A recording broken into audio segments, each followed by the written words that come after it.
ഈശോമിശിഹായിക്കും സ്തുതിയായിരിക്കട്ടെ. ഈശോമിശിഹായിൽ സ്നേഹിതരെ, വിശുദ്ധ ലൂക്കായുടെ സുവിശേഷം അതിൻ്റെ 22-ാം അധ്യായം 41-ാമത്തെ തിരുവചനത്തിൽ നാം ഇപ്രകാരം വായിക്കുന്നു: അവൻ അവരിൽ നിന്നും ഒരു കല്ലേറ് ദൂരം മാറി മുട്ടുമേൽ വീണ് പ്രാർത്ഥിച്ചു. യേശുനാഥൻ ഗെത്സമനയിൽ പ്രാർത്ഥിക്കുന്ന രംഗമാണ് ഇവിടെ നമുക്ക് കാണാനായിട്ട് സാധിക്കുക.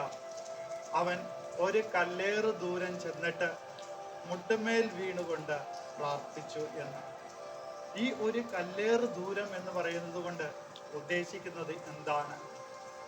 ഒരു വ്യക്തി സ്വയം തൻ്റെ സർവശക്തിയും ഉപയോഗിച്ച് ഒരു കല്ല് എറിഞ്ഞാൽ ആ കല്ല് എത്രമാത്രം ദൂരം ചെന്ന് പതിക്കുമോ ആ ദൂരമാണ് ഒരു കല്ലേറ് ദൂരം എന്ന് പറയുന്നത്.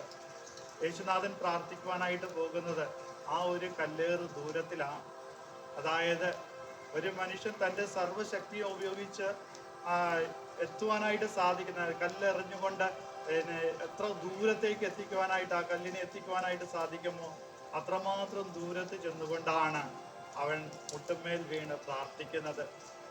ഒരു വ്യക്തി തൻ്റെ സർവശക്തിയും ഉപയോഗിച്ചുകൊണ്ട് ചെയ്യുവാൻ സാധിക്കുന്നതിലും അപ്പുറത്ത ഒരു അനുഭവമായിരിക്കണം പ്രാർത്ഥന.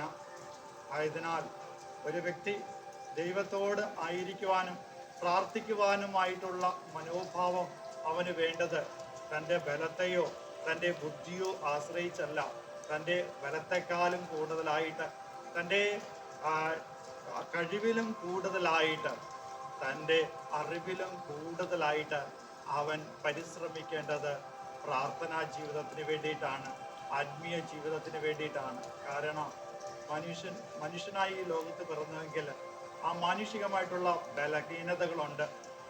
എന്നാൽ അതിലും ഉപരിയാണ് ദൈവത്തിൻ്റെ ദാനം എന്ന് മനസ്സിലാക്കിക്കൊണ്ട് ദൈവത്തിന് മാത്രമേ അസാധ്യമായിട്ടോ ഈ ലോകത്ത് ഒന്നുമില്ലാതെയുള്ളൂ. അവന് എല്ലാം സാധ്യമാണ്. ആയതിനാൽ പ്രിയപ്പെട്ടവരെ, എല്ലാം സാധിക്കുന്ന ദൈവത്തിൻ്റെ മുമ്പിൽ ഒരു വ്യക്തി എങ്ങനെയാണ് പ്രാർത്ഥിക്കേണ്ടത് എന്ന് ഇവിടെ വളരെ വ്യക്തമായിട്ട് കാണിക്കുകയാണ്.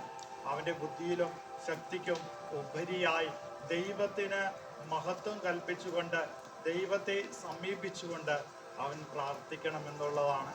പ്രിയപ്പെട്ടവരെ, ഇത്തരത്തിൽ നമ്മുടെ ബുദ്ധിയിലല്ല ശക്തിയിലല്ല ദൈവദാനത്തിലാണ് നമ്മുടെ ജീവിതം രക്ഷിക്കപ്പെടുന്നതും നിലനിന്ന് പോകുന്നതും എന്നുള്ള തിരിച്ചറിവോടുകൂടെ പ്രാർത്ഥിക്കാനുള്ള കൃപയ്ക്ക് വേണ്ടിയിട്ട് നമുക്ക് കർത്താവിൻ്റെ മുമ്പിൽ വന്നണയാം. എല്ലാവർക്കും നല്ലൊരു ദിനം ആശംസിക്കുന്നു.